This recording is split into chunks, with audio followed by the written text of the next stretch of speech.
ਤੁਹਾਨੂੰ अगर पाकिस्तान का वज़ीर आज़म बना दिता जाए तो तुसी की करोगे पाकिस्तान विच? मैं पाकिस्तान लई इन्ना कुछ कर देवांगा, जिहड़ा गरीब है उहदा घर बनवा देवांगा, जिहड़ियां सड़कां टुटियां सड़कां बनवा देवांगा। अच्छा जी। जिहड़ा पुल डिगदा होया ओनू खड़ा कर देवांगा ते रोटियां जिहड़े लोग नहीं खा सकदे उन्हां लई होटल पा देवांगा।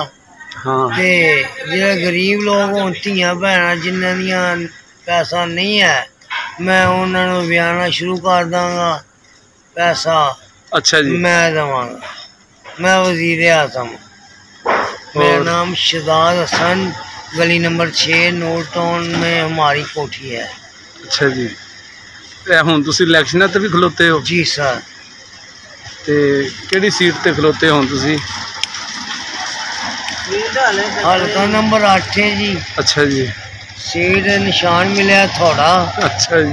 जी ते मेरे महल्ले दे वोट सारे कट्ठे हो गए ते अपने वज़ीर आज़म नू खड़िया करो। पठान दी लत्त खिच्चा मैं ते इन थल्ले लाइए एह्दा ते पैसा पूसा गरीबां नू तकसीम करिए ते अपने लाहौर नू लाहौर बनाइए, पाकिस्तान बना दिए। जेड़े नशा करन वाले ने इन्हां वास्ते की करोगे? ए नशा करन वालियां नू इलाज करांगे इन्हां दा। जे ए ना मुड़ सकन फिर इन्हां नू किलो किलो नशा दे दें, लो भी पियो ते मरो।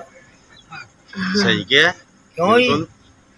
जेड़े कहंदे ने असीं नहीं छड्ड सकदे उन्हां नू किलो किलो समान दे देंगे नशा लैके। अच्छा लो पियो वज़ीर आज़म दे नारे मारो, शहजाद हसन शहजाद हसन वल्द बाबा सिराजुद्दीन। अच्छा जी।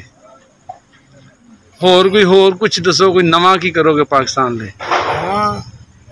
नवा है पाकिस्तान नू पुराने नू नवा बना देंगे। वो तो इमरान खान ने भी नवा बनान निकलिया है। उन्हें बनाया नहीं, उन्हें की कीता है? उन्हें कुछ भी नहीं किया, उन्हें बस अपना पैसा नशे ते लाता है। हाँ लोगों को, गरीब लोगों को रोटी तो भी तंग करता, उन्होंने जो आटा ही महंगाई करती। अच्छा, हर चीज उन्हें महंगी करती।